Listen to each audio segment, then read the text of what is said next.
Kamu pernah beli sesuatu yang mahal, lalu rusak bertahun-tahun kemudian, dan bingung kapan sebenarnya kamu rugi? Bayangkan, sebuah perusahaan membeli truk seharga 50 juta rupiah pada awal tahun 2002. Truk itu dipakai setiap hari, mengangkut barang, melintasi jalan, menanggung beban.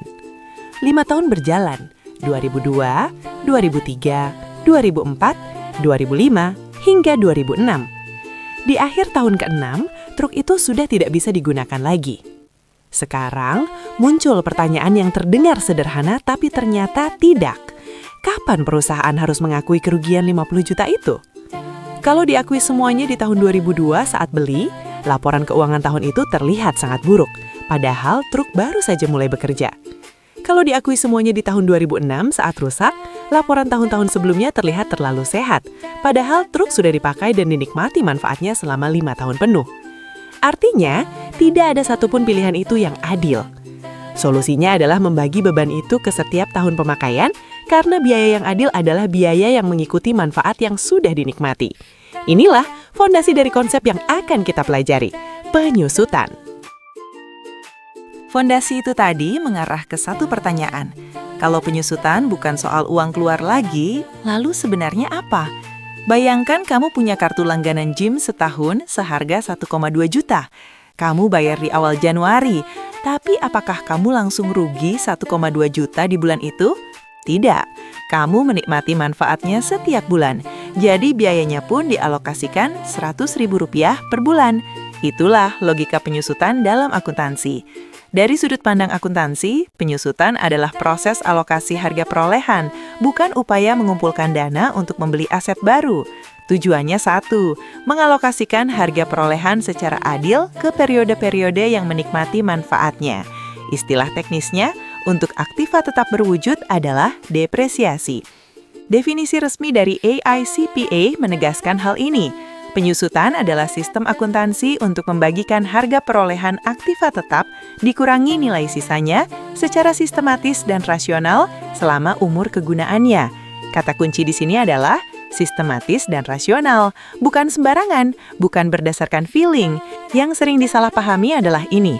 Penyusutan tetap diakui sebagai biaya meski tidak ada uang kas yang keluar di periode pembebanannya. Ini bukan biaya baru, ini bagian dari pengeluaran masa lalu yang berhubungan dengan aktivitas sekarang. Jadi, depresiasi bukan soal rugi atau untung, ini soal kejujuran laporan keuangan dalam mencerminkan biaya yang benar-benar relevan dengan periode yang bersangkutan. Dan ada 4 kesimpulan pokok dari definisi ini yang perlu kita periksa satu persatu. 4 kesimpulan pokok itu tadi bukan sekedar daftar. Masing-masing menjawab pertanyaan berbeda tentang bagaimana depresiasi seharusnya bekerja. Pertama, penyusutan hanya dilakukan terhadap aktiva tetap yang berwujud. Dalam bahasa akuntan disebut tangible capital assets. Artinya, tanah tidak disusutkan karena nilainya tidak turun akibat pemakaian. Kedua, yang dialokasikan bukan seluruh harga perolehan mentah, melainkan harga perolehan dikurangi nilai sisanya. Kalau aset masih bisa dijual 5 juta rupiah setelah habis masa pakainya, maka 5 juta rupiah itu tidak perlu dialokasikan sebagai biaya. Ketiga, pengalokasian harus dilakukan secara rasional dan sistematis, mengikuti umur ekonomis yang sudah ditaksir, bukan asal tebak, bukan asal rata. Keempat, dan ini yang paling sering keliru dipahami, penyusutan adalah proses alokasi, bukan penilaian. Angka akumulasi depresiasi di neraca bukan cerminan seberapa besar nilai aset turun di pasar, melainkan seberapa besar biaya yang sudah dialokasikan. 4 prinsip ini adalah aturan main yang harus dipahami sebelum satu pun angka depresiasi dihitung. Sekarang kita perlu tahu, apa yang membuat sebuah aset harus mulai disusutkan.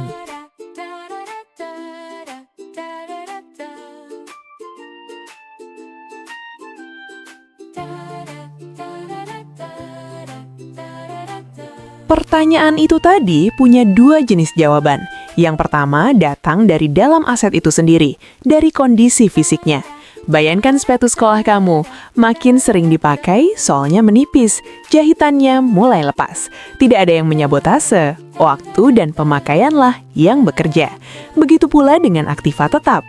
Faktor pertama dan paling umum adalah pemakaian dan kerusakan. Setiap kali mesin dinyalakan, setiap kali kendaraan melaju, nilai gunanya berkurang sedikit demi sedikit. Faktor kedua adalah keruntuhan, kondisi di mana penurunan fisik terjadi secara drastis dan tiba-tiba, bukan bertahap. Faktor ketiga adalah faktor alamiah. Cuaca, hujan, panas, dan waktu itu sendiri bekerja tanpa henti bahkan saat aset tidak digunakan sekalipun. Dan faktor keempat adalah hal-hal yang tidak terduga. Kebakaran, banjir, gempa bumi, kejadian di luar kendali manusia yang bisa menurunkan nilai fisik aset secara mendadak. Keempat faktor ini semuanya berasal dari dalam, dari kondisi fisik aset itu sendiri. Tapi ternyata ada penyebab lain yang lebih diam-diam, datang dari luar dan justru sering lebih berbahaya. Penyebab dari luar itu tadi tidak merusak fisik asetnya, tapi bisa membuat aset yang masih mulus sekalipun menjadi tidak layak dipertahankan. Bayangkan kamu punya laptop lana yang masih menyala, masih bisa dipakai ngetik, tapi tidak bisa jalankan aplikasi terbaru, tidak support koneksi terkini, dan sudah kalah jauh dari laptop teman-temanmu. Secara fisik, laptopnya baik-baik saja, tapi secara fungsional ia sudah tertinggal. Inilah yang disebut faktor fungsional atau faktor ekstern dalam penyusutan. Aktiva tetap bisa kehilangan nilai gunanya bukan karena rusak, melainkan karena dunia di sekitarnya berubah. Ada 3 jenis faktor fungsional yang harus diperhatikan. Ketinggalan zaman atau obsolescence, ketidakcukupan atau inadequacy, dan pola pemakaian aktiva tetap. Yang menarik adalah ini. Meskipun faktor-faktor ini datang dari luar, perusahaan tetap wajib memperhitungkannya dalam menentukan beban biaya penyusutan. Artinya, aset yang masih mulus pun bisa dan harus disusutkan kalau secara fungsional sudah tidak menguntungkan. Ketiga faktor fungsional ini masing-masing punya logika yang berbeda. Dan kita akan bedah satu persatu, mulai dari yang paling sering terjadi di dunia bisnis modern. Faktor fungsional pertama itu tadi, justru yang paling sering kita rasakan sendiri, bahkan tanpa sadar. Bayangkan, sebuah pabrik membeli mesin cetak terbaru seharga miliaran rupiah. 2 tahun kemudian, produsen lain meluncurkan mesin generasi baru yang 3 kali lebih cepat dan setengah lebih hemat energi. Mesin lama itu masih menyala, masih bisa cetak, tapi perusahaan yang memakainya sekarang kalah bersaing. Inilah yang disebut obsolescence atau ketinggalan zaman. Kemajuan teknologi yang sangat pesat membuat aktiva tetap yang baru dimiliki pun bisa segera tertinggal. Penemuan-penemuan baru mengakibatkan aset yang dimiliki saat ini menjadi usang, bukan karena rusak, melainkan karena dunia bergerak lebih cepat darinya. Artinya, manajemen wajib mempertimbangkan kemungkinan obsolescence ini dalam menaksir umur ekonomis asetnya. Jangan sampai umur ekonomis ditetapkan terlalu panjang hanya karena aset masih berfungsi secara fisik, padahal secara kompetitif sudah tidak relevan lagi. Obsolescence mengajarkan bahwa umur ekonomis bukan soal kapan aset rusak, tapi kapan aset berhenti menguntungkan. Dan faktor fungsional berikutnya mengangkat masalah yang berbeda lagi. Bukan soal kecanggihan, tapi soal kapasitas. Kapasitas yang tadi disebut bukan soal teknologi, ini soal volume. Asetnya masih relevan, masih efisien, tapi tidak lagi cukup untuk menanggung beban yang ada. Bayangkan, kantin sekolah yang awalnya punya 1 kompor besar untuk melayani 200 siswa. Tiba-tiba, jumlah siswa bertambah jadi 600 orang. Kompornya masih menyala, masih berfungsi sempurna, tapi antrean mengular dan pesanan tidak bisa dipenuhi tepat waktu. Kompornya bukan rusak, bukan ketinggalan zaman, tapi tidak lagi cukup. Inilah ketidakcukupan atau inadequacy. Dalam konteks aktiva tetap, kondisi ini terjadi ketika permintaan terhadap produk atau layanan meningkat cukup tinggi sehingga perusahaan tidak mampu memenuhinya lagi melalui aset yang ada. Perusahaan pada akhirnya harus mengganti aset lama dengan yang baru, bukan karena aset lama buruk, tapi karena kebutuhan sudah melampauinya. Artinya, kemungkinan inadequacy ini wajib diperhitungkan manajemen sejak awal dalam menaksir umur ekonomis aset, agar beban penyusutan yang dibebankan per periode tetap mencerminkan kondisi yang layak dan realistis. Jadi, ketidakcukupan mengajarkan bahwa umur ekonomis juga dipengaruhi oleh pertumbuhan bisnis itu sendiri. Sekarang, faktor fungsional ketiga berkaitan langsung dengan bagaimana aset digunakan. Dan ini yang paling langsung memengaruhi cara menghitung penyusutannya. Faktor ketiga itu tadi, bukan soal kecanggihan dan bukan soal kapasitas. Ini soal seberapa besar kontribusi aset di setiap periode, dan apakah kontribusinya selalu sama. Bayangkan kamu punya warung es krim. Di bulan Januari sampai Maret, cuaca panas terik. Mesin es krimmu bekerja keras, menghasilkan pendapatan besar. Di bulan Juli musim hujan tiba, penjualan sepi, mesin hampir tidak digunakan. Apakah adil membebankan biaya penyusutan yang sama di bulan ramai dan bulan sepi? Secara teoritis, tidak, karena kontribusi mesinnya berbeda. Inilah yang dimaksud dengan pola pemakaian aktiva tetap. Kalau suatu aset memberikan kontribusi penghasilan yang relatif sama untuk setiap periode akuntansi selama masa penggunaannya, maka penyusutan harus dilakukan sama besar untuk setiap periode tersebut. Sebaliknya, kalau kontribusi penghasilannya berbeda-beda tiap periode, maka secara teoritis penyusutan harus dilakukan secara proporsional dengan kontribusi penghasilan yang diberikan. Artinya, pola pemakaian inilah yang menjadi dasar pemilihan metode depresiasi yang paling tepat untuk setiap jenis aset. 3 faktor fungsional ini, obsolescence, inadequacy, dan pola pemakaian, semuanya bermuara pada satu hal, seberapa lama dan seberapa besar aset ini layak dibebankan. Dan untuk menghitung beban itu ada 4 faktor penentu yang harus diketahui terlebih dahulu.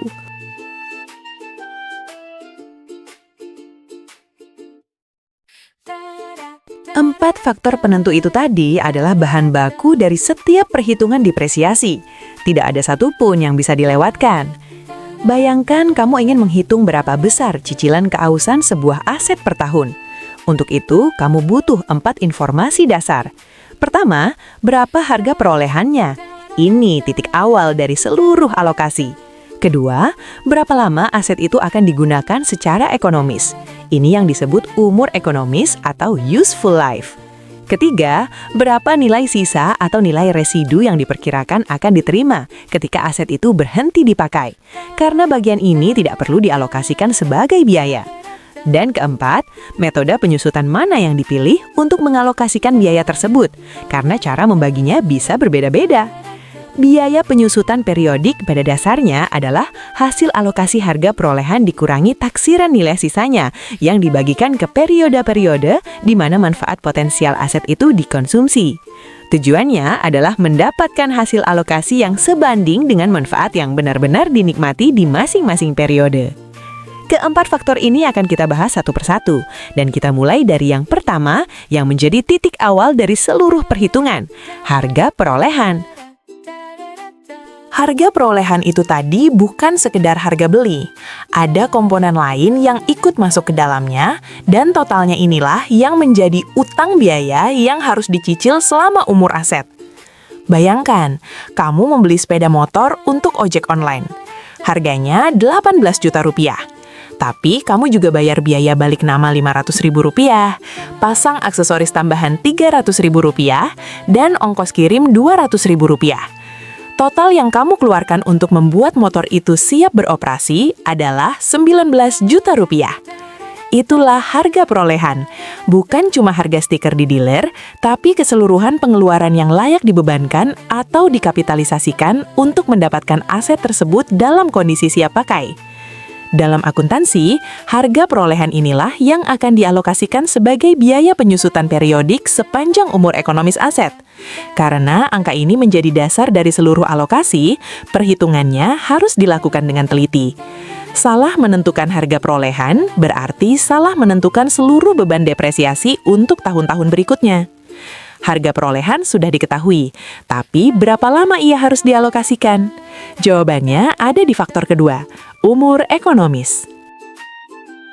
Umur ekonomis itu tadi terdengar seperti soal waktu saja, tapi ternyata bisa diukur dengan cara yang lebih beragam dari yang kita bayangkan. Bayangkan kamu punya power bank. Ada 2 cara kamu bisa menilai umurnya. Pertama, kamu bisa bilang, power bank ini tahan 2 tahun. kedua, kamu bisa bilang, powerbank ini mampu bertahan untuk 500 kali pengisian penuh. Keduanya valid, tapi cara mengukurnya berbeda. Itulah dua bentuk umur ekonomis dalam akuntansi. Umur ekonomis adalah umur aktisa tetap sejak siap dipergunakan sampai pada saat secara ekonomis sudah tidak menguntungkan lagi untuk digunakan terus. Perhatikan kata ekonomis, bukan sampai betul-betul rusak, tapi sampai tidak lagi menguntungkan. Bentuk pertama adalah faktor waktu yang dinyatakan dalam bulan, kuartal, atau tahun. Bentuk kedua adalah faktor penggunaan yang dinyatakan dalam jam kerja, kilometer, kilogram, atau satuan sejenis.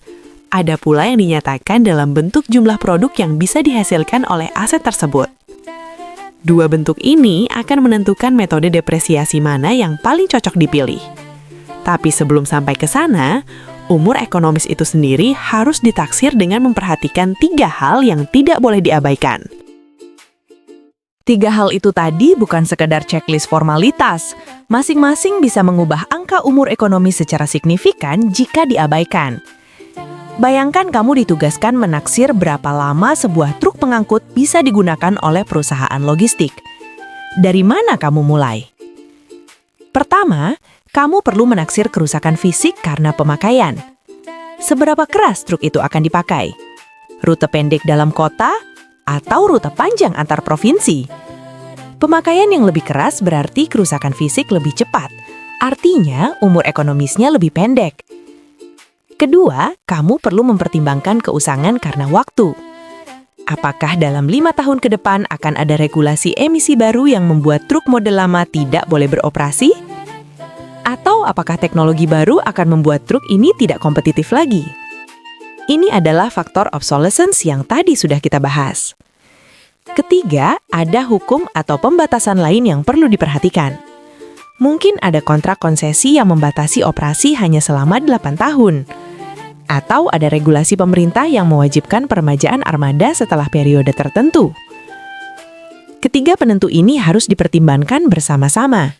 Karena mengabaikan salah satunya bisa membuat taksiran umur ekonomis terlalu panjang atau terlalu pendek. Dan itu berarti seluruh perhitungan depresiasi ikut meleset. Salah satu sumber kekeliruan itu tadi adalah mencampur adukan dua istilah yang terdengar mirip tapi punya makna yang sangat berbeda. Umur ekonomis dan umur teknis. Bayangkan kamu punya mesin fotokopi di kantor. Secara teknis, mesin itu masih bisa mencetak, tapi biaya perawatannya sudah melebihi nilai manfaat yang diberikannya, dan mesin baru yang lebih canggih sudah tersedia dengan harga yang jauh lebih efisien. Secara teknis, mesin itu masih hidup, tapi secara ekonomis, ia sudah mati. Umur teknis adalah rentang waktu sejak aset mulai digunakan sampai saat betul-betul tidak dapat dimanfaatkan lagi, benar-benar hancur atau tidak bisa diperbaiki. Sementara umur ekonomis adalah rentang waktu sejak aset siap dipergunakan sampai pada saat secara ekonomis sudah tidak menguntungkan lagi untuk digunakan terus. Umur ekonomis hampir selalu lebih pendek dari umur teknis. Dan dalam akuntansi depresiasi, yang digunakan adalah umur ekonomis, bukan umur teknis.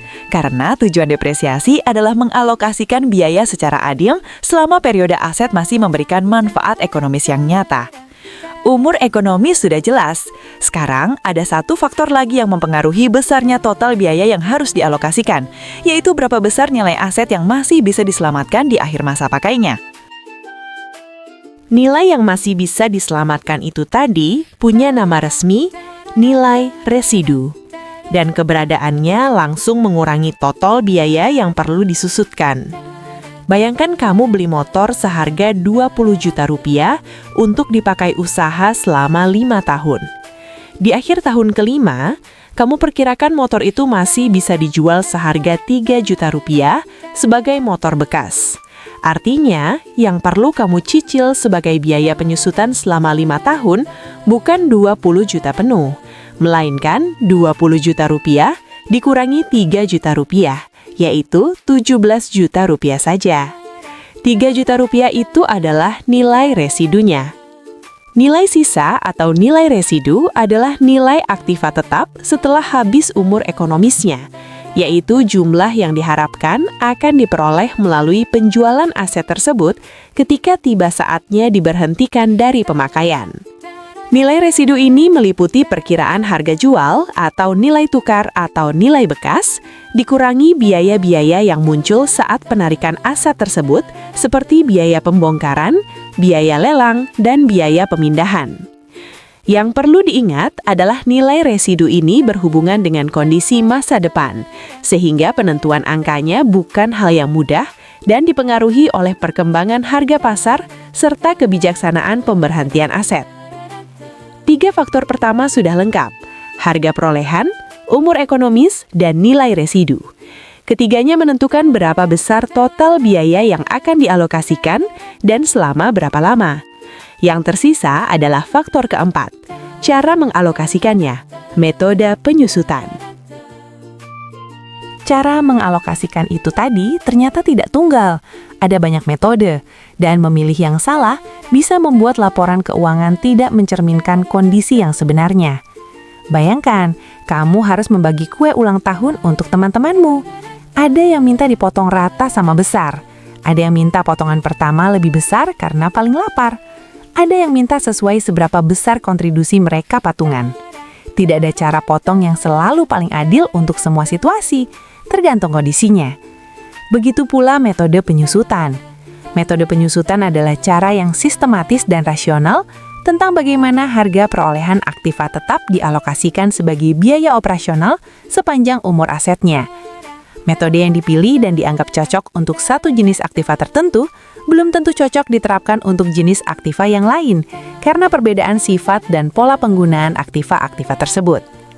Oleh karena itu, pemilihan metode harus sesuai dengan sifat dan pola penggunaan aktiva tetap yang akan disusut. Dan begitu metode dipilih, prinsip konsistensi harus diperhatikan. Metode tidak boleh berganti-ganti dari satu periode ke periode berikutnya tanpa alasan yang kuat, karena itu akan mengganggu perbandingan laporan keuangan antar periode. 4 faktor sudah lengkap. Sekarang kita perlu tahu bagaimana depresiasi ini dicatat ke dalam pembukuan dan bagaimana ia muncul di laporan keuangan.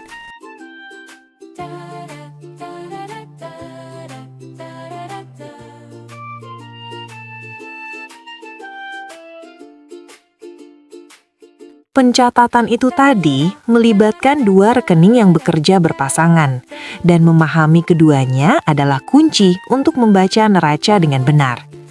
Bayangkan, kamu punya buku tabungan dan buku catatan pengeluaran. Setiap kali kamu pakai uang, kamu catat di buku pengeluaran berapa yang keluar hari ini. Itu seperti rekening biaya depresiasi. Tapi, kamu juga punya catatan total berapa yang sudah kamu keluarkan sejak awal.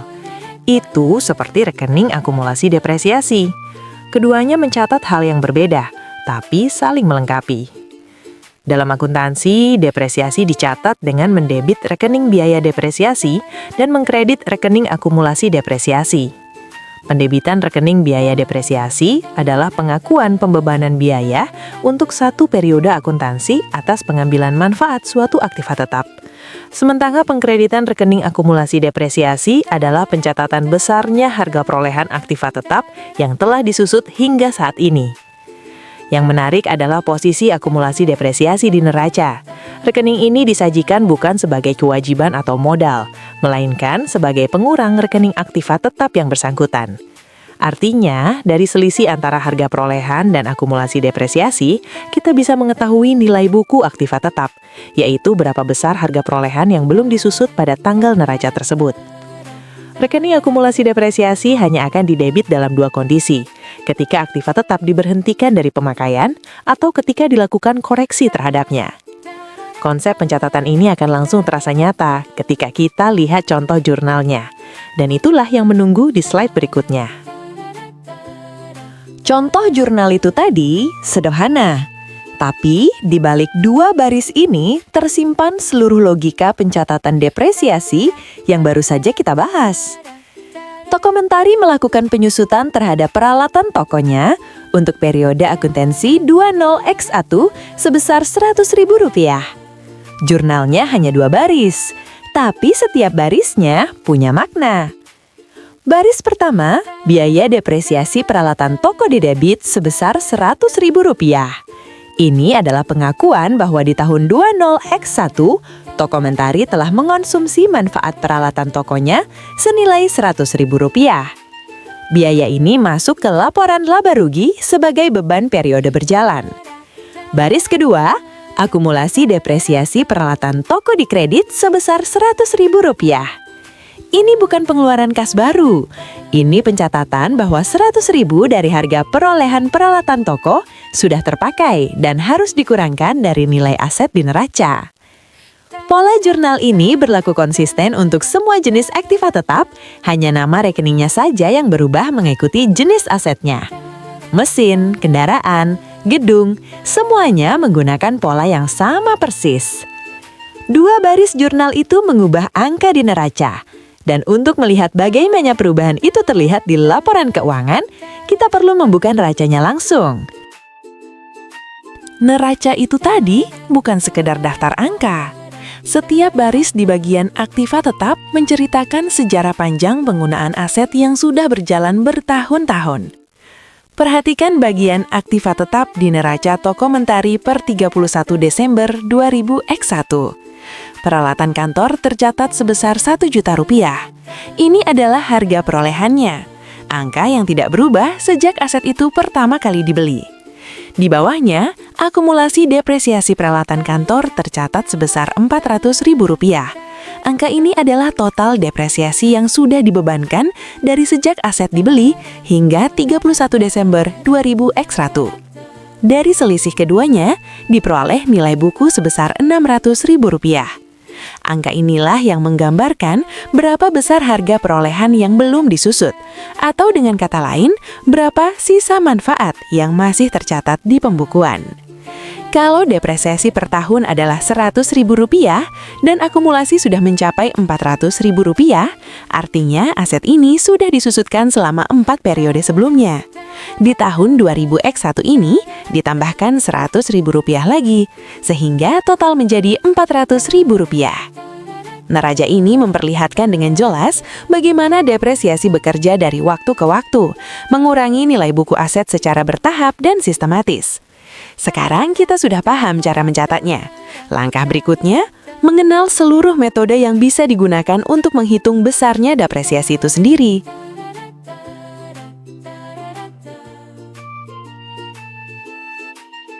Ekonomis yang dikonsumsi di suatu periode, besarnya alokasi harga perolehan untuk periode itu bisa ditentukan secara tepat. Namun dalam kenyataannya, metode ini cukup sulit diterapkan. Menentukan total kemampuan ekonomi suatu aset dan sama dengan Rp15 juta. Hasilnya, depresiasi tahun 2005 sebesar Rp1.500.000, angka yang sama persis dengan perhitungan berbasis unit produksi tadi. Tapi lihat apa yang terjadi di tahun 2006. Mesin hanya digunakan selama 4.000 jam, lebih sedikit dari tahun sebelumnya. Proporsinya menjadi 4.000 dibagi 50.000, atau 8%. Dikalikan Rp15 juta, depresiasi tahun 2006 sebesar Rp1.200.000, lebih kecil dibanding tahun 2005 karena mesin bekerja lebih sedikit. Inilah keistimewaan metode aktivitas. Depresiasi berfluktuasi mengikuti intensitas pemakaian. Berbeda jauh dengan metode berikutnya yang justru memilih pendekatan sebaliknya, rata dan konsisten setiap tahun.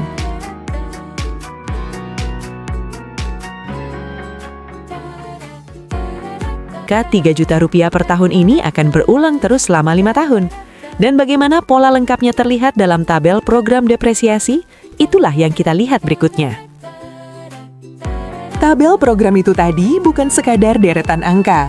Ia memperlihatkan perjalanan nilai buku mesin dari Rp15,5 juta turun perlahan hingga menyentuh Rp500.000 di akhir tahun kelima. Perhatikan kolom demi kolom. Harga perolehan tetap di Rp15.500.000 sepanjang 5 tahun.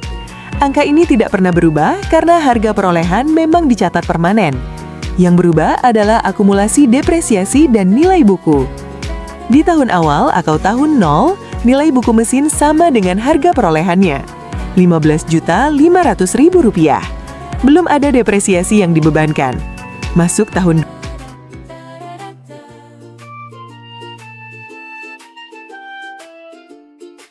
Kelompok metode itu tadi berdiri di atas satu asumsi yang sangat masuk akal secara intuitif.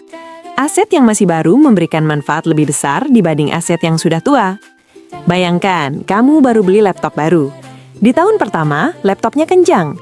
Semua aplikasi berjalan mulus, baterainya tahan lama, kontribusinya untuk produktivitasmu sangat besar. Di tahun ketiga, mulai lemot. Di tahun kelima, butuh waktu 5 menit hanya untuk menyala. Manfaat yang diberikan laptop itu menurun dari tahun ke tahun. Dan logikanya, beban biaya yang dialokasikan pun seharusnya mengikuti pola yang sama. Inilah fondasi dari kelompok depresiasi dengan pembebanan menurun. Asumsinya adalah aktiva tetap harus didepresiasi dengan jumlah yang besar pada tahun-tahun awal penggunaannya, dan semakin mengecil untuk tahun-tahun berikutnya. Ada 2 metode dalam kelompok ini. Pertama, metode jumlah angka tahun. Kedua, metode saldo yang menurun atau declining balance method. Keduanya menghasilkan pola pembebanan yang menurun, tapi dengan cara penghitungan yang berbeda. 2 metode, 1 prinsip yang sama. Kita mulai dari yang pertama, metode jumlah angka tahun yang menggunakan proporsi sisa umur sebagai kunci perhitungannya. Proporsi sisa umur itu tadi terdengar rumit. Tapi setelah dipahami logikanya, cara hitungnya justru sangat terstruktur dan bisa diprediksi.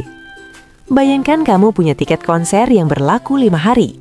Di hari pertama, kamu masih punya sisa 5 hari untuk menikmatinya.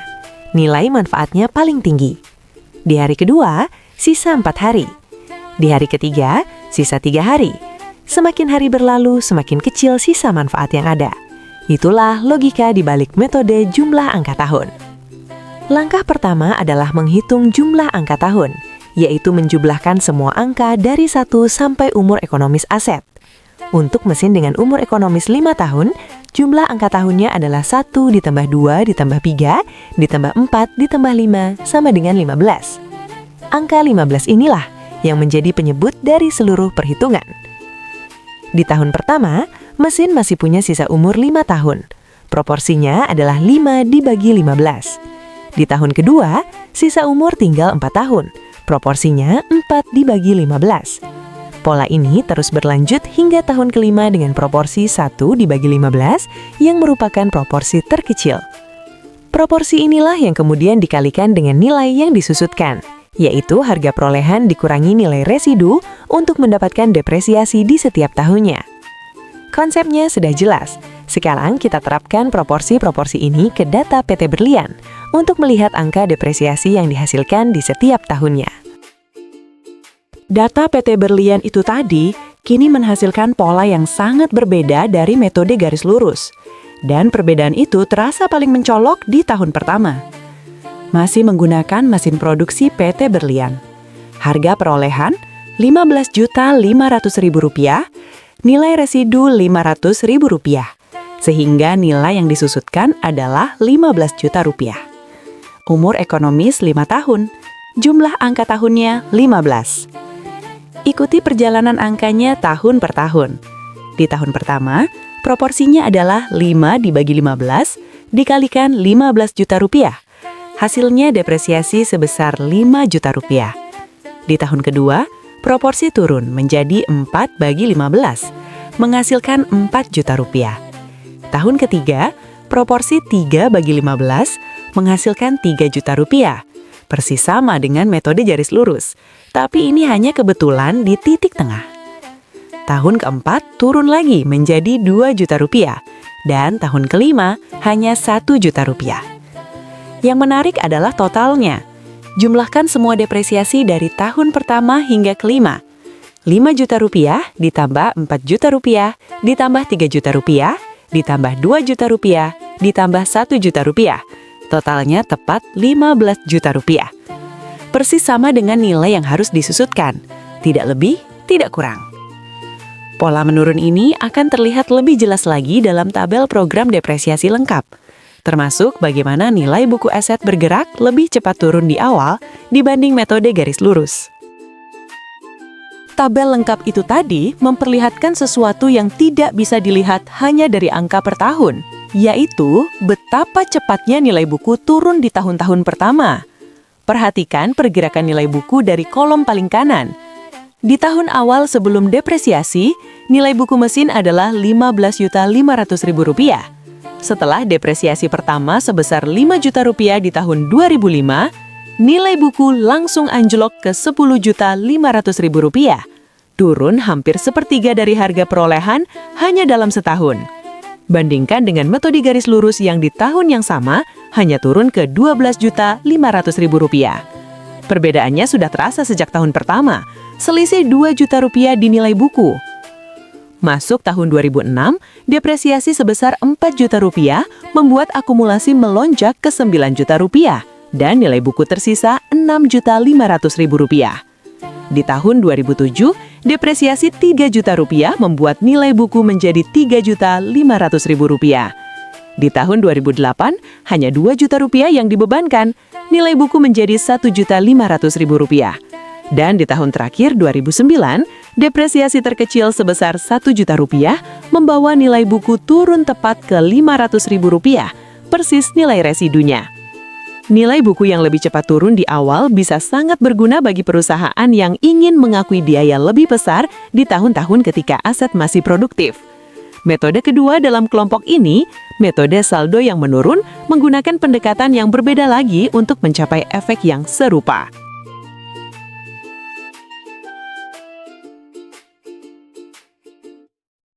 Pendekatan berbeda itu tadi terletak pada satu hal yang tidak dimiliki metode lain.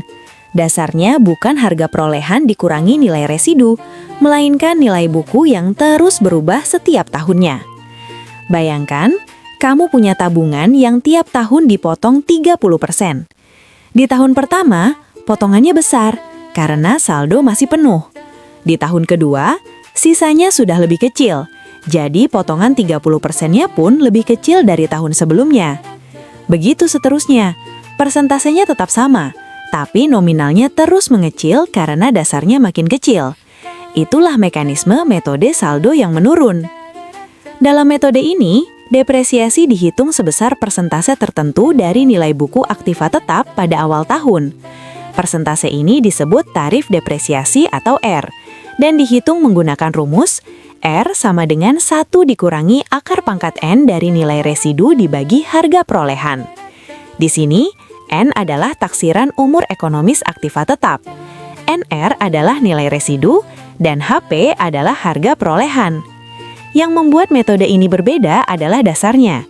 Kalau metode garis lurus dan jumlah angka tahun menggunakan harga perolehan dikurangi nilai residu sebagai dasar, metode saldo menurun menggunakan nilai buku awal tahun, angka yang terus mengecil setiap tahunnya. Tarif R memang tetap, tapi karena dasarnya makin kecil, nominal depresiasinya pun otomatis makin kecil setiap tahun. Rumus tarif R ini terlihat menakutkan, tapi begitu kita hitung menggunakan data PT Berlian, angkanya akan langsung jelas, dan hasilnya cukup mengejutkan, tarifnya hampir 50%. Hampir 50% itu tadi bukan angka sembarangan. Ini hasil langsung dari rumus yang memperhitungkan seberapa jauh nilai residu berada dari harga perolehan aset. Masih menggunakan mesin produksi PT Berlian. Harga perolehan Rp15.500.000, nilai residu Rp500.000, umur ekonomis 5 tahun. Sekarang kita hitung tarif R-nya. Ikuti perjalanan angkanya. Langkah pertama, hitung perbandingan nilai residu terhadap harga perolehan, yaitu Rp500.000 dibagi Rp15.500.000. Hasilnya sekitar 0,03226. Angka ini sangat kecil, karena nilai residu jauh lebih kecil dari harga perolehannya. Langkah kedua, ambil akar pangkat 5 dari 0,03226.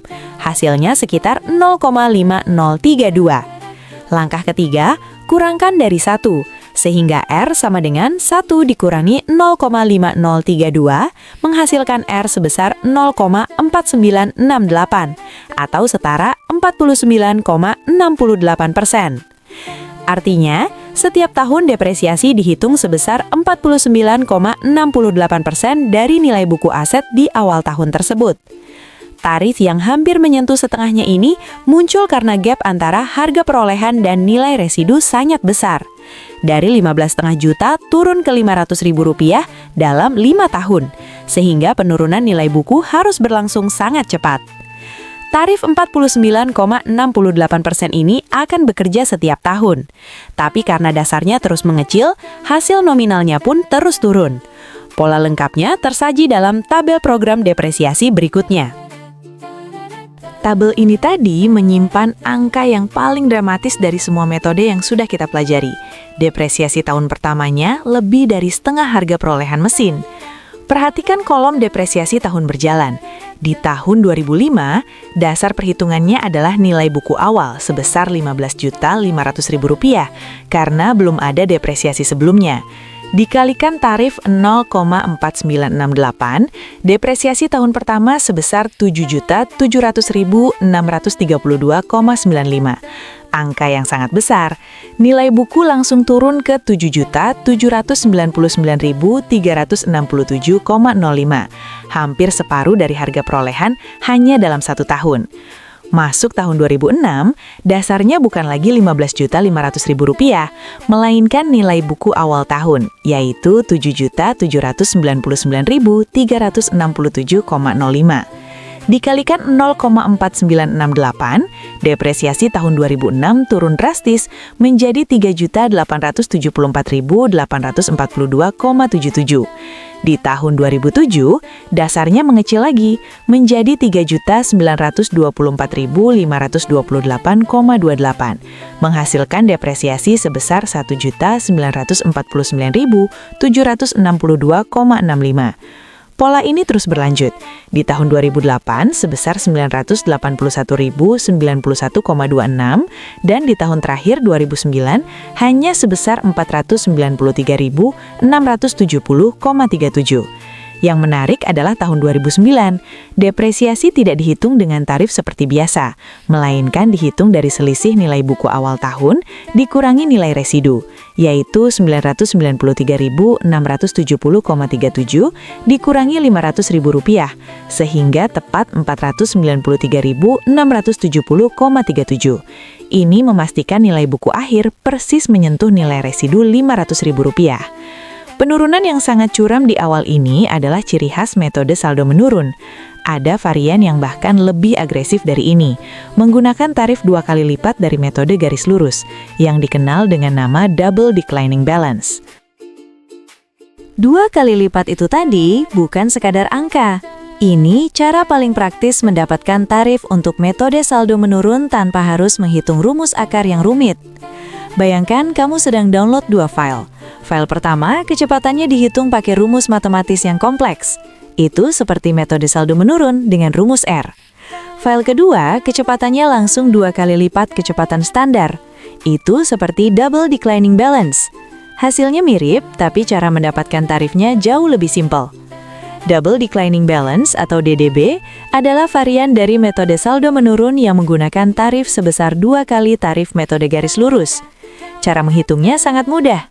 Tarif garis lurus untuk umur ekonomis 5 tahun adalah 1 dibagi 5, sama dengan 20%. Tarif DDB tinggal dikalikan 2, menjadi 40%. Perhatikan perbedaannya dengan saldo menurun biasa. Tarif saldo menurun dihitung melalui rumus matematika dan menghasilkan 49,68% untuk data PT Berlian. Sementara tarif DDB cukup dikalkulasi dari tarif garis lurus dan menghasilkan 40%, lebih kecil dari saldo menurun biasa untuk kasus ini. Namun kesamaannya tetap ada. Keduanya menggunakan nilai buku awal tahun sebagai dasar perhitungan depresiasi. Tarif 40% yang lebih rendah dari 49,68% ini akan menghasilkan pola depresiasi yang sedikit berbeda. Mari kita lihat program depresiasi DDB selama 5 tahun dalam tabel berikut ini. Sedikit berbeda itu tadi terasa paling jelas di 2 titik. Tahun pertama yang lebih rendah dan tahun terakhir yang justru lebih tinggi dari tahun sebelumnya. Perhatikan kolom depresiasi tahun berjalan. Di tahun 2005, nilai buku awal adalah Rp15.500.000, dikalikan tarif 0,4 atau 40%. Depresiasi tahun pertama sebesar Rp6.200.000. Nilai buku turun ke Rp9.300.000. Bandingkan dengan saldo menurun biasa yang depresiasinya Rp7.763.200 di tahun yang sama. DDB memang lebih rendah karena tarifnya lebih kecil. Di tahun 2006, dasarnya menjadi Rp9.300.000 dikalikan 40%, menghasilkan depresiasi Rp3.720.000. Nilai buku turun ke Rp5.580.000. Di tahun 2007, depresiasi sebesar Rp2.232.000 membawa nilai buku ke Rp3.348.000. Di tahun 2008, depresiasi sebesar Rp1.339.200 menurunkan nilai buku ke Rp2.008.800. Sekarang perhatikan tahun 2009. Ini yang unik. Kalau dihitung dengan tarif biasa, 40% dari Rp2.008.800 menghasilkan Rp803.520. Tapi kalau dipakai angka itu, nilai buku akhirnya menjadi Rp1.205.280. Jauh di atas nilai residu Rp500.000. Maka depresiasi tahun terakhir tidak dihitung dengan tarif, melainkan langsung dari selisih nilai buku awal tahun dikurangi nilai residu. Rp2.008.800 dikurangi Rp500.000 sama dengan Rp1.508.800. Hasilnya, nilai buku akhir tepat Rp500.000. Penyesuaian di tahun terakhir ini adalah aturan keras dalam DDB. Nilai buku tidak boleh turun di bawah nilai residu. Dengan ini, 4 metode utama sudah selesai. Selanjutnya kita masuk ke kelompok terakhir, metode depresiasi khusus untuk aset yang jumlah unitnya sangat banyak.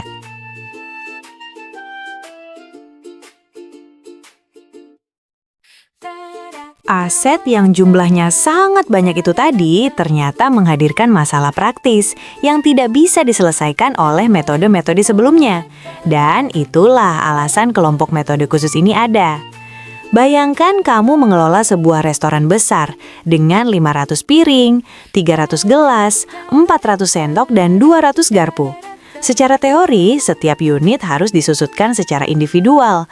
Tapi bayangkan betapa ribetnya mencatat depresiasi untuk masing-masing dari 1.400 unit peralatan itu setiap tahunnya. Harga per unitnya mungkin hanya Rp10.000 sampai Rp50.000, tidak sebanding dengan biaya administrasi yang dikeluarkan. Inilah persoalan yang dijawab oleh metode depresiasi khusus. Metode ini dirancang untuk aktiva tetap yang jumlah unitnya sangat banyak, namun harga perolehan per unitnya relatif rendah, sehingga tidak praktis apabila disusutkan secara individual menggunakan metode-metode biasa. Contohnya adalah alat-alat reparasi di perusahaan bengkel, peralatan makan dan minum di rumah makan, kayu landasan rel kereta api, dan berbagai jenis aset serupa lainnya. Ada 3 metode dalam kelompok ini. Pertama, metode persediaan atau inventory method. Kedua, metode pemberhentian dan penggantian atau retirement and replacement method. Ketiga, metode umur komposit atau group of composite life method. Ketiga metode ini masing-masing punya pendekatan yang berbeda dalam menangani masalah yang sama. Kita mulai dari yang paling mirip dengan cara kerja manajemen persediaan, metode persediaan. Cara kerja yang mirip persediaan itu tadi bukan kebetulan. Rumus depresiasi dalam metode ini memang persis seperti rumus harga pokok penjualan yang biasa digunakan untuk stok barang dagangan. Bayangkan kamu mengelola stok kaos di toko online. Di awal tahun, stokmu senilai 5 juta. Sepanjang tahun, kamu tambah stok 3 juta. Ada kaos yang hilang atau rusak senilai 500.000. Di akhir tahun, stok yang tersisa senilai 4 juta. Berapa yang terpakai? 5 juta ditambah 3 juta dikurangi 500.000 dikurangi 4 juta. Hasilnya 3,5 juta. Itulah cara kerja metode persediaan dalam menghitung depresiasi. Metode ini juga dikenal sebagai appraisal system atau sistem penilaian. Cara kerjanya adalah melakukan penilaian terhadap kelompok aktiva atap pada setiap akhir periode. Berdasarkan taksiran harga pasar aktiva tetap yang bersangkutan pada tiap akhir periode selama masa penggunaannya. Taksiran harga pasar ini kemudian digunakan sebagai nilai buku aktiva tetap dan dilaporkan dalam neraca akhir periode. Rumus depresiasinya mengikuti pola yang sama dengan HPP. Nilai buku awal periode ditambah pembelian aktiva tetap selama periode berjalan, dikurangi nilai aktiva tetap yang diberhentikan selama periode itu, dikurangi nilai buku akhir periode. Namun ada satu catatan penting, karena nilai buku didasarkan pada penilaian harga pasar oleh manajemen sendiri, hasilnya bisa kurang objektif dibanding metode lainnya. Kurang objektif bukan berarti tidak berguna. Untuk kelompok aset dengan unit yang sangat banyak, metode ini tetap lebih praktis dari menghitung satu persatu. Dan untuk memahami cara hitungnya secara konkret, kita langsung masuk ke data kasusnya. Data kasusnya tadi menggunakan kelompok piring di rumah makan Sido Mampir. Dan 4 kolom di tabel ini adalah semua yang dibutuhkan untuk menghitung depresiasinya. Rumah makan Sido Mampir mempunyai aktiva tetap berupa peralatan makan dan minum. Untuk keperluan depresiasi, perusahaan mengelompokkan aktiva tetap menurut jenisnya. Dan kita fokus pada kelompok piring. Perhatikan tabel datanya. Di tahun 2000X1, nilai buku awal kelompok piring adalah Rp500.000. Sepanjang tahun 2000X1, rumah makan membeli tambahan piring senilai Rp150.000. Ada piring yang hilang atau rusak senilai Rp75.000. Ini piring yang tidak lagi bisa digunakan dan sudah keluar dari kelompok. Di akhir tahun 2000X1, manajemen menilai kelompok piring yang tersisa senilai Rp475.000 berdasarkan taksiran harga pasarnya. Masuk tahun 2000X2, nilai buku awal adalah Rp475.000. Angka yang sama dengan nilai buku akhir 2000X1. Pembelian piring baru meningkat menjadi Rp200.000. Piring hilang dan rusak bertambah menjadi Rp80.000, dan di akhir tahun 2000X2, nilai buku akhir kelompok piring ditaksir sebesar Rp525.000. 4 kolom ini sudah lengkap, dan dari data inilah depresiasi untuk setiap tahunnya bisa dihitung langsung menggunakan rumus yang tadi sudah kita pelajari. Data kasusnya tadi menggunakan kelompok piring di rumah makan Sido Mampir. Dan 4 kolom di tabel ini adalah semua yang dibutuhkan untuk menghitung depresiasinya. Rumah makan Sido Mampir mempunyai aktiva tetap berupa peralatan makan dan minum. Untuk keperluan depresiasi, perusahaan mengelompokkan aktiva tetap menurut jenisnya. Dan kita fokus pada kelompok piring. Perhatikan tabel datanya. Di tahun 2000X1, nilai buku awal kelompok piring adalah Rp500.000. Sepanjang tahun 2000X1, rumah makan membeli tambahan piring senilai Rp150.000. Ada piring yang hilang atau rusak senilai Rp75.000. Ini piring yang tidak lagi bisa digunakan dan sudah keluar dari kelompok. Di akhir tahun 2000X1, manajemen menilai kelompok piring yang tersisa senilai Rp475.000 berdasarkan taksiran harga pasarnya. Masuk tahun 2000X2, nilai buku awal adalah Rp475.000. Angka yang sama dengan nilai buku akhir 2000X1. Pembelian piring baru meningkat menjadi Rp200.000. Piring hilang dan rusak bertambah menjadi Rp80.000, dan di akhir tahun 2000X2, nilai buku akhir kelompok piring ditaksir sebesar Rp525.000. 4 kolom ini sudah lengkap, dan dari data inilah depresiasi untuk setiap tahunnya bisa dihitung langsung menggunakan rumus yang tadi sudah kita pelajari.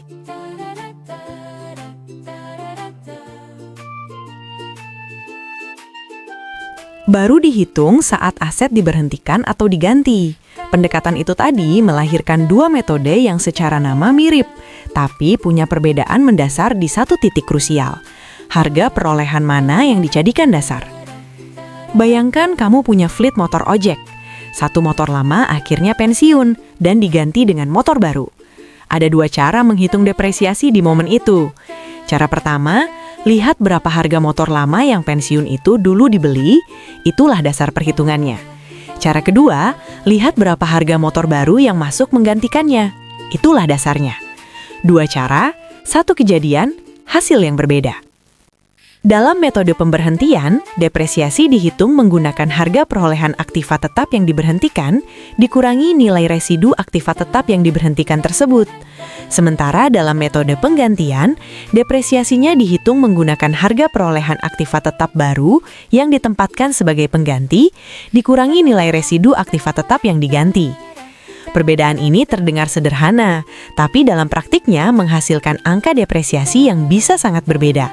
Terutama ketika harga aset baru jauh lebih mahal dari aset lama yang menggantikannya. Perbedaan itu akan terlihat sangat jelas ketika kita hitung jurnalnya masing-masing menggunakan kasus PT Telkom, dan angkanya memang berbeda secara signifikan. Perbedaan yang signifikan itu tadi bermula dari satu keputusan. Metode pemberhentian melihat ke belakang, ke harga kabel lama yang pensiun. PT Telkom pada tahun 2001 memasang jaringan kabel telepon dengan harga perolehan sebesar 30 juta rupiah. 5 tahun kemudian, di tahun 2006, sepertiga bagian dari jaringan kabel itu sudah usang dan perlu diganti dengan kabel baru seharga 15 juta rupiah. Kabel lama yang diberhentikan ditaksir masih bisa dijual senilai 1 juta rupiah sebagai kabel bekas. Dalam metode pemberhentian, ikuti perjalanan angkanya. Harga perolehan bagian yang diberhentikan adalah sepertiga dari 30 juta rupiah, sama dengan 10 juta rupiah. Dari 10 juta rupiah itu, dikurangi taksiran nilai residu kabel yang diberhentikan sebesar 1 juta rupiah. Hasilnya, biaya depresiasi sebesar 9 juta rupiah. Jurnalnya 2 bagian. Jurnal pertama mencatat pemberhentian kabel lama. Biaya depresiasi jaringan kabel telepon didebit 9 juta rupiah, persediaan kabel bekas didebit 1 juta rupiah, karena kabel lama masih punya nilai jual, dan jaringan kabel telepon dikredit 10 juta rupiah untuk menghapus bagian yang diberhentikan. Jurnal kedua mencatat pemasangan kabel baru. Jaringan kabel telepon didebit 15 juta rupiah dan kas dikredit 15 juta rupiah. Perhatikan bahwa setelah transaksi ini, harga perolehan jaringan kabel telepon PT Telkom naik dari 30 juta rupiah menjadi 35 juta rupiah. Karena kabel lama 10 juta rupiah dikeluarkan dan kabel baru 15 juta rupiah dimasukkan. Sekarang kita lihat apa yang terjadi jika metode yang dipakai bukan pemberhentian, melainkan penggantian. Metode penggantian itu tadi melihat ke depan, ke harga kabel baru yang masuk, bukan ke harga kabel lama yang keluar. Dan perbedaan sudut pandang itu mengubah angka depresiasi secara dramatis. Data PT Telkom masih sama. Jaringan kabel lama seharga 30 juta rupiah. Sepertiga bagiannya diganti dengan kabel baru seharga 15 juta rupiah. Dan kabel lama yang diganti ditaksir masih punya nilai residu 1 juta rupiah. Dalam metode penggantian, ikuti perjalanan angkanya. Dasarnya bukan harga kabel lama yang keluar, melainkan harga perolehan kabel baru yang masuk, yaitu 15 juta rupiah. Dari 15 juta rupiah itu, dikurangi taksiran nilai residu kabel yang diganti sebesar 1 juta rupiah. Hasilnya, biaya depresiasi sebesar 14 juta rupiah, jauh lebih besar dari 9 juta rupiah di metode pemberhentian. Jurnalnya hanya satu entry, biaya depresiasi jaringan kabel telepon didebit 14 juta rupiah, persediaan kabel bekas didebit 1 juta rupiah, dan kas dikredit 15 juta rupiah. Perhatikan bahwa dalam metode ini, tidak ada jurnal terpisah untuk menghapus kabel lama dari buku. Karena harga perolehan jaringan kabel secara keseluruhan tidak berubah, tetap 30 juta rupiah. Satu kejadian yang sama menghasilkan depresiasi 9 juta rupiah di metode pemberhentian dan 14 juta rupiah di metode penggantian. Perbedaan 5 juta rupiah ini bukan kesalahan, melainkan konsekuensi logis dari perbedaan dasar perhitungan keduanya. Dan perbandingan lengkapnya menunggu di slide berikutnya. Perbandingan lengkap itu tadi memperlihatkan bahwa perbedaannya bukan hanya di angka depresiasi, tapi juga di bagaimana nilai aset tercatat di neraca setelah transaksi selesai. Mari kita letakkan kedua metode berdampingan. Dari sisi biaya depresiasi, metode pemberhentian menghasilkan 9 juta rupiah, sementara metode penggantian menghasilkan 14 juta rupiah, selisih 5 juta rupiah. Dari sisi harga perolehan jaringan kabel setelah transaksi, pada metode pemberhentian, kabel lama senilai 10 juta rupiah dikeluarkan dari buku dan kabel baru senilai 15 juta rupiah dimasukkan, sehingga harga perolehan jaringan kabel naik dari 30 juta rupiah menjadi 35 juta rupiah. Sementara pada metode penggantian, harga perolehan jaringan kabel tidak berubah sama sekali, tetap 30 juta rupiah. Mengapa bisa begitu? Karena dalam metode penggantian, kenaikan harga perolehan kabel dari 10 juta rupiah menjadi 15 juta rupiah, selisih 5 juta rupiah, tidak dicatat sebagai penambah nilai aset di neraca, melainkan langsung dibebankan sebagai biaya depresiasi. Itulah yang membuat biaya depresiasinya lebih besar, tapi nilai asetnya tidak bergerak. Dua metode, dua dampak berbeda pada laporan keuangan, baik di laba rugi maupun di neraca. Memilih metode yang tepat bukan hanya soal kemudahan hitung, tapi soal bagaimana perusahaan ingin mencerminkan kondisi asetnya. Sekarang kita masuk ke metode terakhir dalam kelompok khusus ini, metode umur komposit yang mendepresiasi sekelompok aset sekaligus sebagai satu kesatuan.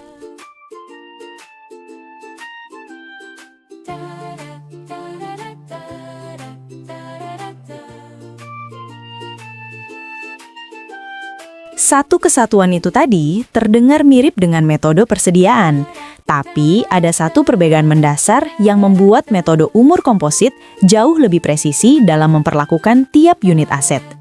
Bayangkan, kamu punya 4 teman dengan jadwal pulang berbeda-beda. Ada yang pulang jam 3, jam 5, jam 7, dan jam 9 malam. Metode persediaan seperti menunggu sampai semua teman berkumpul dulu, baru kamu nilai berapa total waktu tunggu yang ada.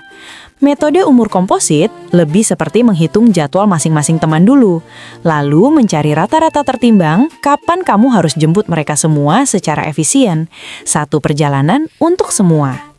Metode umur komposit bisa diterapkan pada kelompok aktiva tetap yang anggotanya heterogen, berbeda jenis, berbeda umur ekonomis, berbeda nilai. Berbeda dengan metode persediaan yang tidak mempedulikan data per unit, dalam metode umur komposit, data harga perolehan, taksiran umur ekonomis, dan taksiran nilai residu untuk masing-masing unit dalam kelompok wajib diketahui. Cara kerjanya 3 langkah. Pertama, hitung depresiasi per tahun untuk tiap unit menggunakan metode garis lurus. Kedua, jumlahkan semua depresiasi per tahun untuk mendapatkan biaya depresiasi gabungan kelompok. Ketiga, hitung umur ekonomis gabungan dengan membagi total harga perolehan yang disusut dengan total depresiasi per tahun dikalikan 1 tahun. 3 langkah itu terasa abstrak sebelum kita lihat angkanya secara nyata, dan PT Anugrah dengan 4 alat produksinya siap menjadi contoh konkretnya. 4 alat produksi PT Anugrah itu tadi semuanya berbeda. Harga perolehannya berbeda, nilai residunya berbeda, umur ekonomisnya berbeda. Tapi dalam metode umur komposit, keempatnya akan diperlakukan sebagai satu kelompok tunggal. Perhatikan tabel datanya baris per baris. Alat A memiliki harga perolehan Rp500.000, nilai residu Rp50.000, sehingga HP yang disusut Rp450.000. Dengan umur ekonomis 9 tahun, depresiasi per tahunnya menggunakan metode garis lurus Rp450.000 dibagi 9 sama dengan Rp50.000 per tahun. Alat B, harga perolehan Rp750.000, nilai residu Rp100.000, HP disusut Rp650.000, umur ekonomis 13 tahun, depresiasi per tahun Rp650.000 dibagi 13 sama dengan Rp50.000. Alat C, harga perolehan Rp600.000, nilai residu Rp40.000, HP disusut Rp560.000, umur 7 tahun, depresiasi per tahun Rp80.000 dibagi 7 sama dengan Rp80.000. Alat D, harga perolehan Rp1.000.000, nilai residu Rp75.000, HP disusut Rp925.000, umur 10 tahun, depresiasi per tahun Rp925.000 dibagi 10 sama dengan Rp92.500. Sekarang lihat baris total.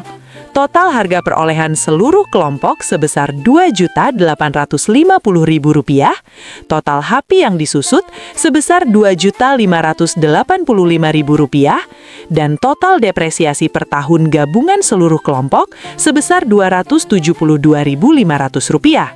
Inilah yang akan dibebankan setiap tahunnya untuk kelompok alat produksi ini.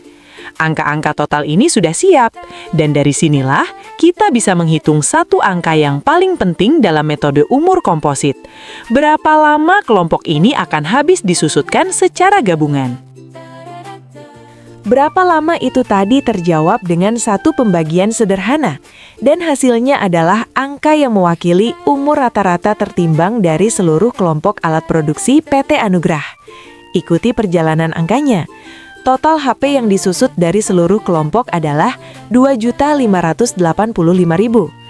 Biaya depresiasi gabungan per tahunnya adalah Rp272.500. Kalau kita bagi, Rp2.585.000 dibagi Rp272.500 dikalikan 1 tahun, hasilnya adalah 9,48 tahun, atau setara dengan 9 tahun 6 bulan. Artinya, dengan membebankan depresiasi sebesar Rp272.500 setiap tahunnya, seluruh nilai yang harus disusutkan dari kelompok alat produksi ini akan habis dialokasikan dalam waktu 9 tahun 6 bulan, bukan 9 tahun seperti alat A, bukan 13 tahun seperti alat B, melainkan 9 tahun 6 bulan sebagai angka gabungan yang mewakili keseluruhan kelompok. Ada 2 hal penting yang perlu diingat. Pertama, selama umur komposit masih berlaku, depresiasi per tahun tetap Rp272.500, tidak berubah-ubah. Kedua, jika sebelum 9 tahun 6 bulan ada salah satu alat yang diberhentikan, atau ada alat baru yang ditambahkan ke dalam kelompok, maka umur komposit harus dihitung ulang dari awal untuk mencerminkan komposisi kelompok yang baru. Umur komposit 9 tahun 6 bulan ini adalah angka yang hidup, bisa berubah kapan saja ketika komposisi kelompok berubah. Dan perubahan komposisi itu, termasuk pemberhentian salah satu anggota kelompok, punya aturan jurnal tersendiri yang akan kita bahas di slide berikutnya. Aturan jurnal itu tadi menyimpan sesuatu yang mengejutkan. Dalam metode umur komposit, memberhentikan sebuah aset di tengah jalan tidak menghasilkan laba maupun rugi, meskipun harga jualnya berbeda dari nilai bukunya. Bayangkan kamu keluar dari grup langganan streaming bersama 4 teman sebelum masa berlangganan habis. Secara individual, kamu mungkin merasa rugi karena sudah bayar lebih dari yang kamu nikmati. Tapi karena ini urusan kelompok, kerugian itu tidak dicatat atas namamu sendiri, melainkan diserap ke dalam perhitungan kelompok secara keseluruhan. Itulah logika yang sama dalam metode umur komposit. Pada tahun kelima masa penggunaan, alat produksi jenis A diberhentikan dan laku dijual seharga Rp150.000. Harga perolehan alat A adalah Rp500.000. Selama 5 tahun, depresiasi per tahunnya Rp50.000, sehingga akumulasi depresiasi individual alat A seharusnya Rp250.000. Nilai bukunya Rp500.000 dikurangi Rp250.000 sama dengan Rp250.000. Kalau dijual Rp150.000, secara individual ada rugi Rp100.000. Tapi dalam metode umur komposit, rugi itu tidak diakui. Jurnalnya mencatat, akumulasi depresiasi di debit Rp350.000, kas di debit Rp150.000, dan alat-alat produksi di kredit Rp500.000.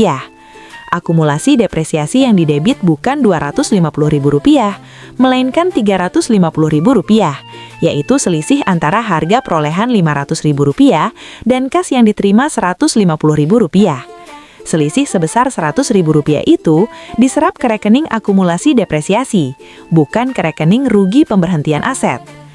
Tidak ada laba, tidak ada rugi. Perbedaan antara nilai buku dan harga jual cukup diserap oleh akumulasi depresiasi. Dan dengan keluarnya alat A dari kelompok, ada 2 hal yang berubah. Biaya depresiasi gabungan per tahun dan umur komposit kelompok, dan itulah yang menjadi pembahasan slide terakhir. 2 perubahan itu tadi bukan sekadar penyesuaian angka. Ada juga aturan keras tentang kapan laba atau rugi boleh dan tidak boleh diakui yang wajib dipahami.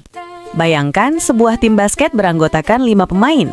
Kalau satu pemain cedera dan harus keluar, tim tidak bubar. Tapi statistik tim berubah. Rata-rata tinggi badan berubah, rata-rata poin per pertandingan berubah, dan strategi permainan perlu disesuaikan. Begitu pula yang terjadi pada kelompok aktiva tetap ketika salah satu unitnya diberhentikan. Ketika alat A keluar dari kelompok PT Anugrah, biaya depresiasi gabungan per tahun yang tadinya Rp272.500 akan berkurang sebesar depresiasi per tahun alat A, yaitu Rp50.000. Depresiasi gabungan yang baru menjadi Rp222.500 per tahun. Dan karena komposisi kelompok sudah berubah, umur ekonomis gabungan perlu dihitung ulang menggunakan data dari unit-unit yang tersisa. Hal yang sama berlaku jika ada penambahan unit baru ke dalam kelompok. Umur komposit wajib dihitung ulang untuk mencerminkan komposisi terkini. Satu aturan keras yang tidak boleh dilanggar. Laba atau rugi tidak boleh diakui atas pemberhentian sebagian unit dalam kelompok. Selisih antara nilai buku dan harga jual cukup diserap oleh akumulasi depresiasi, seperti yang kita lihat di jurnal alat A tadi. Laba atau rugi baru boleh diakui apabila pemberhentian dilakukan terhadap seluruh unit dalam kelompok sekaligus. Aturan ini menjaga konsistensi perlakuan akuntansi selama kelompok masih beroperasi sebagai satu kesatuan. Dan dengan selesainya pembahasan metode umur komposit ini, kita sudah menelusuri seluruh metode depresiasi dari yang paling sederhana hingga yang paling kompleks. Saatnya menarik benang merah. Benang merah dari seluruh perjalanan ini tadi mengarah ke satu pertanyaan yang lebih dalam dari sekedar soal cara hitung. Metode mana yang paling jujur? Bayangkan 7 cara berbeda untuk membagi pizza yang sama kepada teman-temanmu. Ada yang dibagi rata sama besar, ada yang potongan pertama lebih besar, ada yang tergantung seberapa lapar masing-masing orang, ada yang dibagi saat ada yang minta saja. Tidak ada satu cara yang selalu paling adil untuk semua situasi. Yang paling adil adalah yang paling sesuai dengan kondisi nyata di meja makan itu. Begitu pula 7 metode depresiasi yang sudah kita pelajari. Metode aktivitas paling adil untuk aset yang manfaatnya bergantung pada intensitas pemakaian. Metode garis lurus paling sesuai untuk aset yang memberikan manfaat stabil setiap tahun. Metode jumlah angka tahun dan saldo menurun cocok untuk aset yang manfaatnya lebih besar di tahun-tahun awal. Metode persediaan, retirement dan replacement, serta umur komposit dirancang khusus untuk aset yang tidak praktis disusutkan secara individual. Prinsip pemilihannya hanya satu. Metode yang paling jujur adalah metode yang paling mencerminkan pola manfaat yang diberikan aset kepada perusahaan. Bukan yang paling mudah dihitung, bukan yang menghasilkan laba terbesar, bukan yang paling populer. Depresiasi bukan sekedar kewajiban akuntansi. Ini adalah cara perusahaan berkata jujur tentang berapa biaya sesungguhnya dari setiap rupiah pendapatan yang dihasilkan. Dan kejujuran itu dimulai dari memilih metode yang tepat untuk setiap aset yang tepat.